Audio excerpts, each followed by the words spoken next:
What's going on, people? We are Tottenham TV, back here for yet some more preview videos for the brand new season. We brought you our predictions yesterday, our Premier League predictions, and today we are going to be previewing the season from a Tottenham lens and making some Tottenham predictions as well. So I cannot wait to get into it. But Sim, like we're coming into a brand new season now. Yeah. There's a lot of talk about players coming in, players going out. So, I mean, we can't properly talk about how we're going to do this season, really, until we know what's happening in the transfer window, can we? Well, we can't properly assess, maybe in the long term, how the season's going to go until we know. There's a lot of moving parts, isn't there? Harry Kane, the cloud of Harry Kane hanging over the season.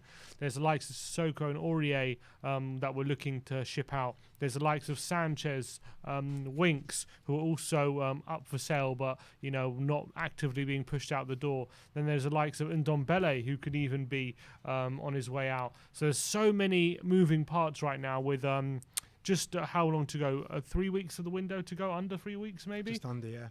Just under 3 weeks of the window to go. There's so much work still to be done, but the season does start on Sunday. So if we're going to preview the season, we have to preview the season before the season starts, and this is where we're at. So I think at the moment it's going to be hard to fully assess what the season's going to look like until we know the full transfer activity. But at least we can maybe gauge right now where we think we're at and maybe what we can try to expect from this season. When you're looking at our squad right now going into the season, obviously there's a big frailty at right back. Is there also a creative burden in the team as well? There's a creative burden as much as the creative players we haven't been as creative as we would like.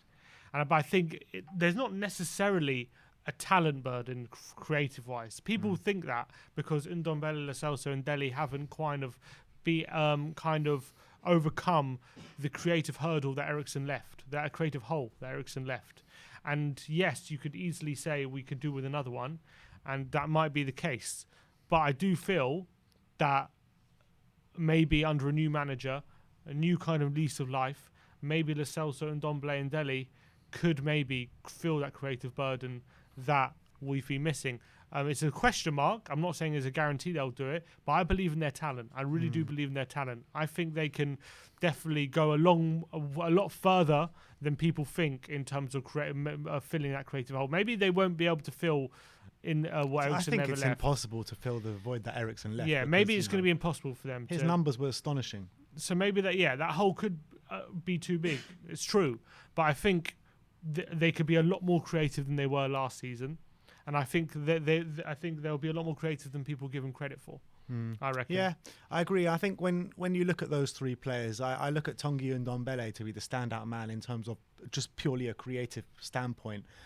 Look, we've said it many a time, like the things that he can do with the football, his vision in his brain of the game is absolutely beautiful, and he can pick out those thread through the needle, you know what I mean? He's absolutely insane, and if we can get him playing week in, week out this season, I think it's a game changer for us. I really believe that, and I think that if we can get him playing week in, week out in a 4-3-3, and he's the one to like kind of knit that midfield to the attack. He's the one that from deep can find those through balls through the gaps in the defences. He can find creative ways to get around their defence as well. So I mean, for me, if we're going to fill that creative burden that Eriksen has left, Tanguy Ndombele holds the key. And I would say Lo Celso and Dele are a bit different in terms of from a pure creation standpoint. I think Ndombele is the real man that will do that. But moving away from the kind of creation, let's look at the defence, because obviously the defence was the thing that held us back last season, wasn't it? Let's be honest. It was the thing that held us back. I firmly believe if we would have had a good defence last season, I think we would have made top four comfortably. We've brought in Christian Romero, got rid of Toby Alderweireld. Toby was our best defender last year. You've got to say Christian Romero is probably our best centre-back by some way this season. Right backs are the same, left backs are the same. Yeah. How do you assess that defence right now as it is going into the season? Is it still going to hold us back? Probably, but hopefully there's not going to be as much emphasis on our defence as there was last season. That will be the difference. I'm hoping Nuno's going to create a lot more an aggressive style. I think we saw a bit of that in pre-season, but I don't think we've seen it to fruition yet. But I'm hoping he's going to be a lot more aggressive in his defending. We're going to push a bit higher up the pitch. We're going to be much more efficient at pressing the opposition, and I think that will take the burden off our defence a bit more. Yes, they're still. I think they're still going to make mistakes. The likes of Sanchez and Diaf are still around. The likes of Doherty, they will still have their mistakes in them. But what I'm hoping is that hopefully the amount of leads, like for example, we gave away late in games. Hopefully there'll be bigger leads. Is my hope. And if they do make mistakes, they won't be as costly as they were last season. Because it seemed like every time it was a weird thing. Because last season, these defenders made many mistakes and it cost us many goals. But individually in the game, a lot of the time, it was Spurs getting a 1-0 lead, defending fairly well, and then one mistake and we dropped points. That happened quite a few times. So if we're in a situation, maybe hopefully this season, where we have less defending to do than we did last season, hopefully that will put us in a position where if we do make a mistake, we could be in a much better position to deal with that than we were last season. Yeah, I mean, how do you see like the kind of game plan going from? Let's put it this way: last season with Nuno, Wolves, they were shocking in the first half. Right, they hardly scored a goal the whole season in that first half last season, and they grew into games. Second half was their kind of strong point. That's where they scored the majority of their goals last season. In pre-season, I've seen a bit of a similar trend with Spurs. I know the Chelsea game, we were playing a very, very, very strong team, and then they took off a lot of players, but we grew into that game second half.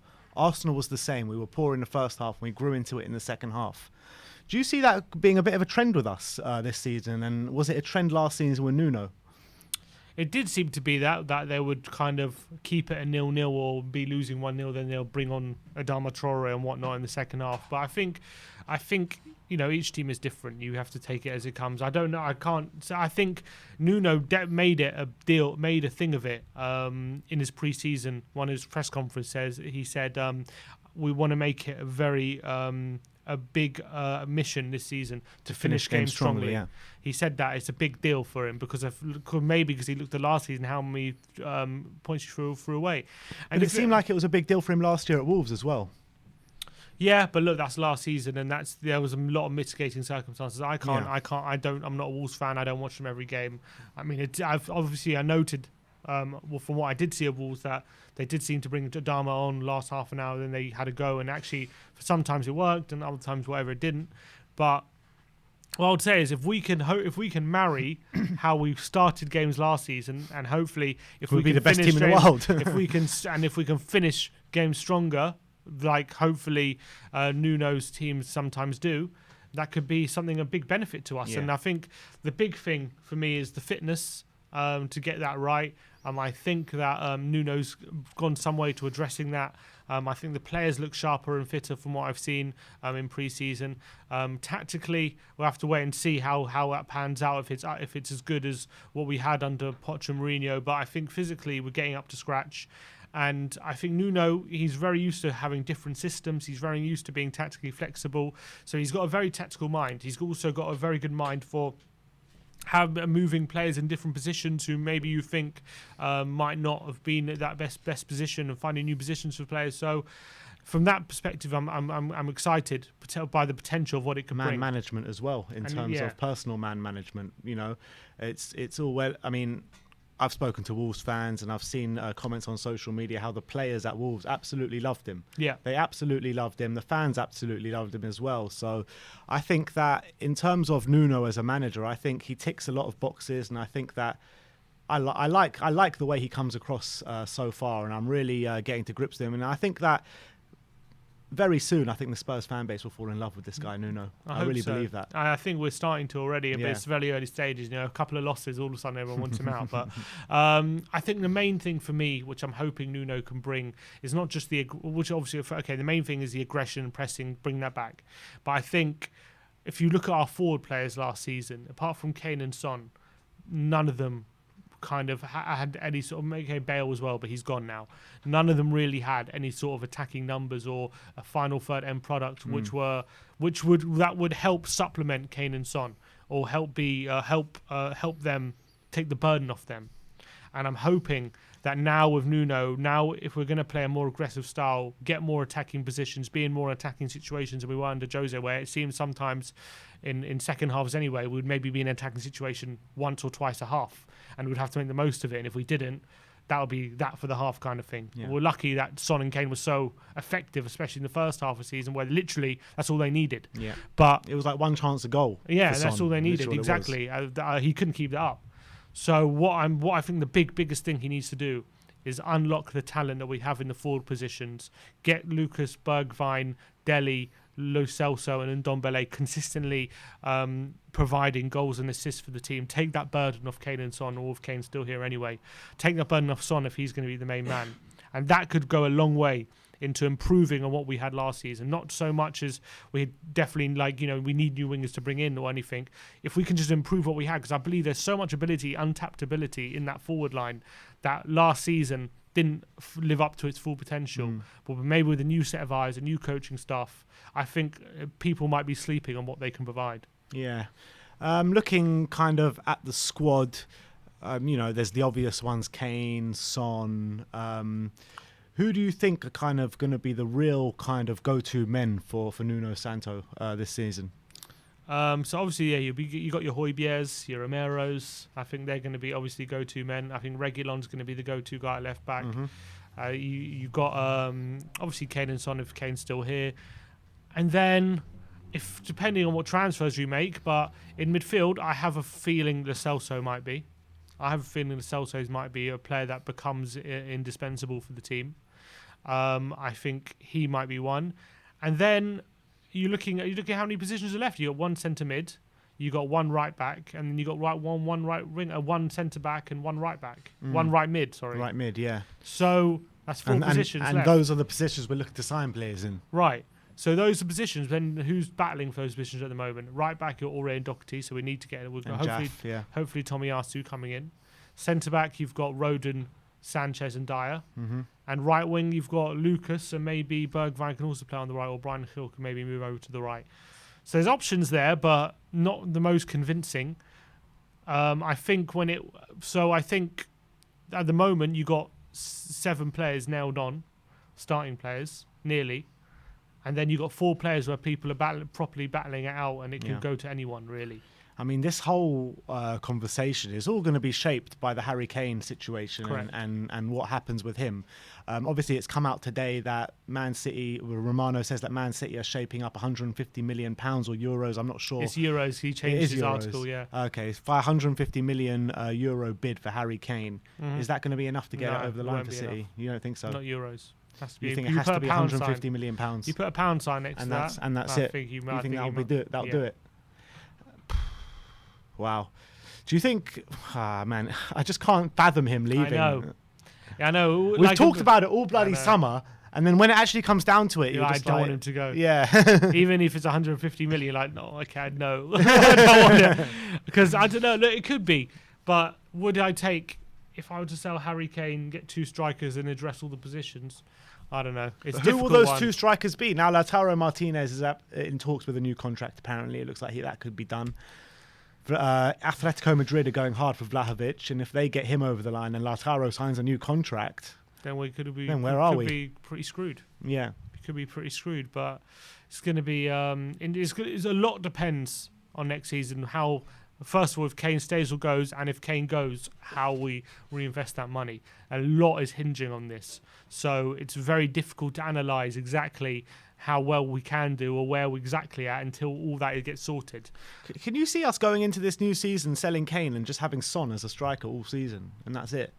No, I think we'll sign another striker, but I wouldn't be surprised if Son is our main striker going into the season. So what kind of striker is that then that you look to bring in, that we can bring in, that would play back up to Son, never mind Kane? I don't know. I if it's not Vlahovic or Martinez, it's difficult to know exactly what kind, because there's not many strikers right now out there which are good enough for Tottenham who are gettable. Yeah. There was someone like Patson Daka would have been perfect Yeah. for that kind of role. Yeah. He's gone. Danny Ings would have been perfect for that role. He's Gone. As you're running out of options. You're Yeah. running out of options. Maybe a Veghorst if he's still available, something like Yeah.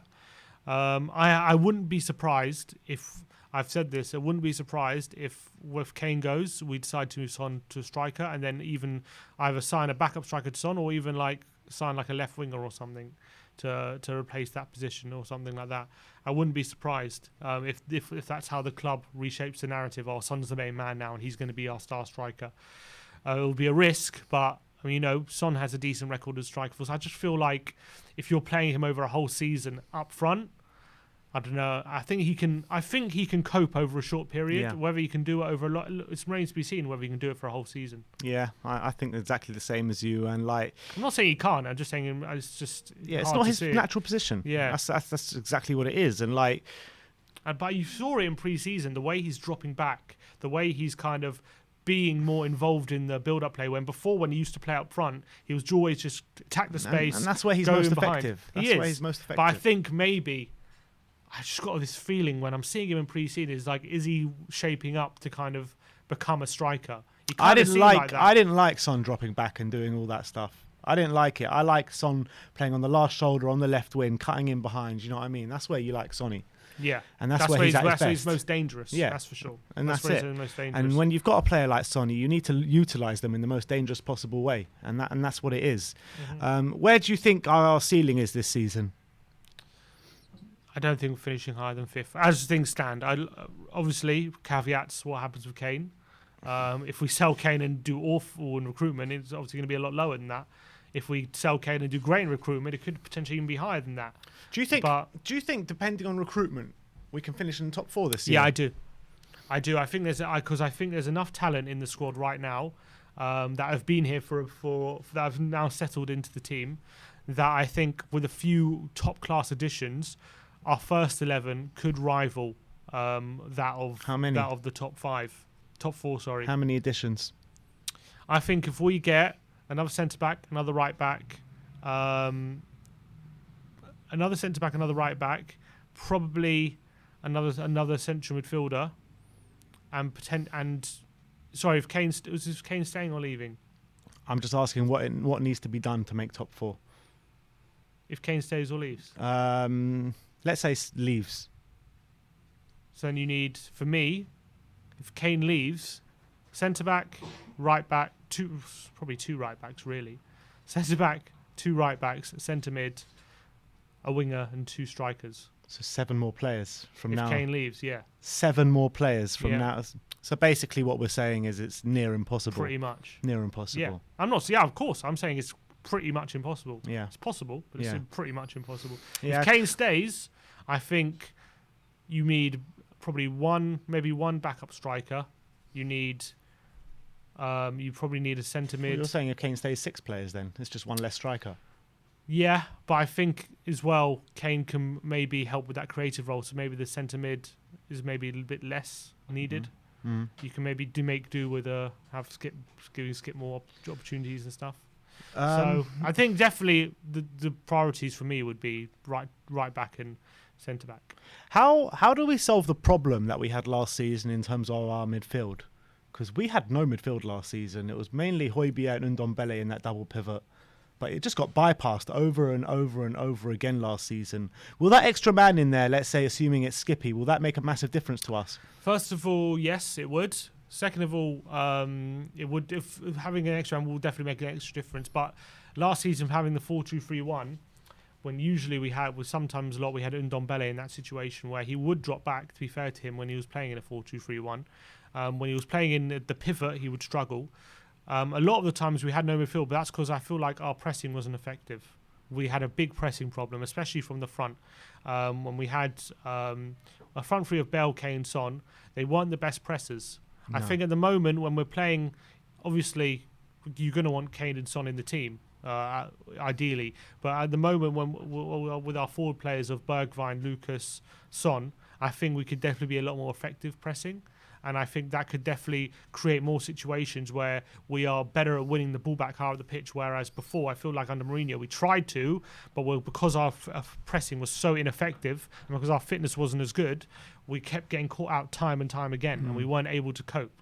We were able to catch the opposition. So I feel like that would go a long way to solving our problems. Plus, having Skip there, more solid position midfielder, helping Højbjerg out, that would be a big plus as well. So I feel like our midfield options hopefully will be not solved, because I think we're not perfect, but I do think we can go a long way to being better than last season, where I felt like a lot of the time we're just so open. We were. Let's make a few predictions now. Tottenham season predictions. Let's start off. I mean, it's so hard. I mean, are we assuming Kane's staying or Kane's going? Because Kane will be the answer to most of these questions. What do you believe? Because I think he's going. I really believe Toing that. and throwing, I don't know. This 150 million. If they're willing to bid 150 million euros, they'll end up 100 million pounds, 100%. Surely. You'd think so. Yeah. You'd think so. I don't know. I don't know, but it depends, because if Tottenham can't get their targets, then the money's no good. Yeah. The money's no good if Tottenham can't get their targets. What's 150 million if you're gonna have to, if you can't get the players you want? What is useless? I know. So I feel like he is gonna stay. I feel like we're gonna be hard. Unless we have targets lined up. I think I think Levy's gonna put his foot down and make him stay. Really? That's my feeling, my gut. All right, well, assume Harry Kane stays then. I personally think he's going to leave. I just can't see. I can, because I think it. with the contract situation, with the fact that in a year's time we might have better pulling power. I think Levy knows we might have better pulling power in terms of use of the money if Kane stays and we have better our position. I think it could be worth that extra 50 million having him around for another year. I hope so. Look, I think you're right, but I just think that if the money comes in, I just think he'll go. But I agree, he'll go if we have our targets. If we have targets, yeah. If we have our targets lined up, if there's no one to get, I think Levy will put his foot down. And at the moment, it seems our targets seem to be drying up, and that's the problem. For Kane as well. Let's start off with the top goal scorer. I think we all know who we're going to go for here. How many years in a row has Kane been our top goal scorer now? Since he broke into the side, so 2014. So 2014-15 was one, 15, 16, 17, 18, 18, 19, 19, 20, 20, 21. 7 years in a row. Wow. Well, if Kane stays, he'll be the top goal scorer. Yeah, if Kane stays, it'll be him. If it's not, it'll be Son. It'll be one of the two. Pretty much. Or another striker. But I think Son will probably be the top goal scorer if Kane leaves. You have to, because everything's going to go through him. So you'd assume so. Yeah. Assists. Top assists. I'm going to go for Lucas Moura. Nah, come on, I'm going to go for Moura. I'm going to go for it. He's being a lot more creative in pre-season. He seems to be a lot more. He seems to be focusing. I tell you what about Lucas. I don't know whether there's a change in if it's instructed, but he seems to be focusing a lot more on playing through balls and looking for chances to play players in, rather than when he's dribbling past players trying to get a shot off or a cross. He seems to be a lot more focused on that. So based on that, I'm going to go for him to get our most assists. I'm going to go for Heung-min Son. I think Heung-min Son dramatically improved his assists last season, and I back him to get even better this season and to improve on that. And I think it's a simple choice, to be honest, Heung-min Son. I think he's going to be, if Kane does go, he's going to be our talisman next season. He is Spurs through and through. I get what you're saying about Lucas Moura, and he has looked very creative in pre-season, what have you, but I think that naturally Lucas Moura blows hot and cold throughout the season. I think Heung-min Son pretty much stays on a pretty much... last season he was like up there, and then when he moved down there in the second half of the season, he was still very good, but he just didn't touch the first half of the season. So I think that he'll be on like a level playing field throughout the whole season. It'll be a very high level. So I think he'll get the most assists next season in Heung-min Son. Player of the year. I'm going to go Romero, that's a good shout, actually. I'm going to go Romero. I reckon, a big shout. I reckon he'll improve our backline, and everyone's going to be so wowed by him, because we actually, finally, we have a competent centre-back at the back. We'll be like, haven't seen one of them for a while. So I reckon if he stays injury free and he plays consistently, I'm going to go for Romero being our player of the year. I'm going to go. I've got 2 players in my head. Is one of them Højbjerg? No. Oh, interesting. I thought one would be Højbjerg. I was going to go for Højbjerg. I took him out of my mind last minute. I had 3 men in my mind. Højbjerg was one. It was between Romero and Højbjerg. Højbjerg has definitely got a big shout in there for it, but I had Heung-min Son as one of them, and my other one's Giovanni Lo Celso. Because I genuinely believe Lo Celso is going to have a massive season this year. I think Nuno really believes in him. And I know it's not a lot to go by the pre-season, but when he came on against Arsenal for those last 20 minutes, half an hour, he really did change the game, and he looked really, really on point. He really did. And if he can bring that into the season, knuckle down that starting role under Nuno, I think he'll really thrive under it. We've seen, not last season, but the season before, how he can grab a game by the scruff of the neck. You see how he can kind of dictate the tempo of a game from midfield, from deep. So I think if he can bring that back this season, which I firmly believe he can, I think he can get player of the year. I agree. If he can do it consistently, if we keep on the pitch, basically, I think he's going to have a very good shout. Young player of the year. Young player of the year, Skippy, yeah, it's got to be Skippy, hasn't it? It's got to be. He'll be it. Unless Scarlett gets more game time than we think. I think Skippy. If Skip stays, doesn't go on loan.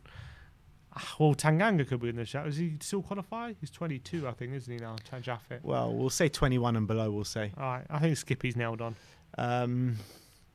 It's got to be Skip. I can't think of anyone else. You got Skip. You got Scarlett. Brian Hill, mate. Got Brian Hill. He's 20. Yeah. He could be in the shout. I'm going to go Skip. I think I'm going to agree with you. Boy. I'm going to agree with you. It's either going to be Skip or Hill. I mean, Sessegnon? Nah, Skippy. Yeah, we'll go for Skippy. All right. Most improved player. I mean, if Giovanni's getting player of the year, he's got to be most improved, surely. You'd think so. I'm going to go most improved player. I'm going to go for Reguilon. I think our fullbacks are going to be a lot more involved this season. And I think, although he had a great start to last season, did tail off quite badly. And I'm thinking, and to be fair to Reguilon, even in his good moments last season, you always left you wanting a bit more. Yeah. You always felt like he could be that left back, just bombing it the whole game. And he did it in fits and spurts during games, but he wasn't consistently, like how you saw Luke Shaw during the Euros, just always there. I think he can do that for Spurs. And I think his final third delivery was something that we missed out on big time last season in terms of really making the best use of that, because he got 6 assists or something last season, and he could have got and. He wasn't in the final third nearly as much as these other fullbacks in the Premier League. So if he's there more consistently, he could even break 10 assists. And that would be an impressive season, really impressive. So I'm going to go Reguilon. And as well, after one season in the Premier League, he's gonna be a lot better next year. He bedded into the club now. Yeah. A year of experience in the Premier League. I mean, you saw how much it did for Sonny, 1 year of experience in the Premier League. Then he burst into life after that. So I think you're right with Reguilon. He can definitely be the most improved. I have to go for Giovanni, seeing as I went for him Player of the Year. Giovanni. I'd have to go for him, but I'm trying to think if there's anyone else that I could potentially put there. Bergwijn. I mean, if Bergwijn has a good season, Dele. then Bergwijn, Dele could easily have it. Only because they were that bad last season. That only a minor improvement is a big. Yeah, exactly. But yeah, I don't know. We'll have to wait and see on those two. I think my bet was Reguilon. There's Lucas as well. Ndombele, but he had a pretty good season last season, didn't he? He does, but it's nowhere near his potential. Nowhere near. Yeah, so he could explode, I guess. Depends if he wants to be here. Yeah, that's true. From all the updates on social media, he looks like he wants to be there. Good old slim Ndombele. True, he looks happy in the social media updates. That's because Aurier's taken him. Most regressed, the last one. Who is going to be the most regressed? Kane. Because you only get 20 goals instead of 25. Exactly. And he'll get 10 assists instead of 17. Exactly. So that'll be him downing. That's Kane downing tools probably. Yeah. Most regressed, would it be Kane? I mean, who else is there? You got, will it be Doherty? Can't regress more than last season, surely. No, Aurier. If Sissoko's still around. Hopefully we're getting rid of all these rubbish players. It's a tough question, I guess. Most regressed. Dyer. That's a bad regression, man. That's a very bad regression. Most I'm regressed. gonna go for Kane, man. Kane. Wow. Harry Kane most regressed if he stays. Yeah, but only because of the heights he set himself last season. I'm not saying he's going to be bad. I'm just saying regressed in terms of what he was last season. Interesting. That's a bold prediction. Bold prediction. What are you going for? I know you can't put Kane in there. I can't. You just can't do it. I can't put Kane in there. Who am I going to put? It's such a hard choice. I can't put Højbjerg in there. Regulon. No. Most improved and most regressed. Ben Davis. Ben Davis most regressed. I'm going to go Ben Davis most regressed. I think he actually didn't. It wasn't terrible last season. But I think Ariane's going to have words with you, I mate. think he's going to struggle to fit under Nuno. I have this feeling he will, especially if he's made to play left back. Maybe he's played more centre back. He might be okay, but I think at left back, especially in a back four, he's going to struggle. So I'm going to go Ben Davis. What about Hugo Lloris? In his last season, he's going to want to make it a big one, I reckon. You reckon? Do you reckon with a few bad performances, Golini can take the shirt? Well, it puts him under pressure. Yeah. So I don't know. It's maybe. It's up to Golini to keep the shirt, obviously. But I reckon he could. I reckon Nuno will not be scared to put him in. I don't think so.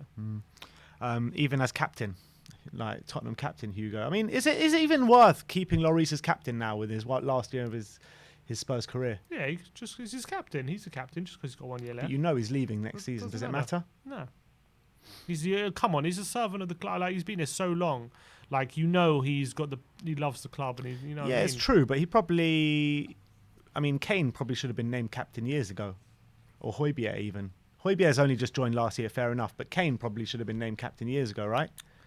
Or maybe even Vertonghen or Alvaro. No, come on. You're forgetting the Amazon documentary, what we saw from Hugo. True. Ale! Come on. Leader Hugo. I love Hugo as captain. All right. That is your season preview. I cannot wait for things to get underway. We're back as it all kicks off tomorrow with the press conference reactions and press conferences and predicted lineup and match previews. I mean, the content is coming your way. And then it is the watch along on, first of all is the pre-match pump up with David Harris, followed by the watch along, and then followed by the post-match fan show on Sunday. So looking forward to seeing all of you guys over the next couple of days. Like, subscribe and comment, and as always, come on you Spurs.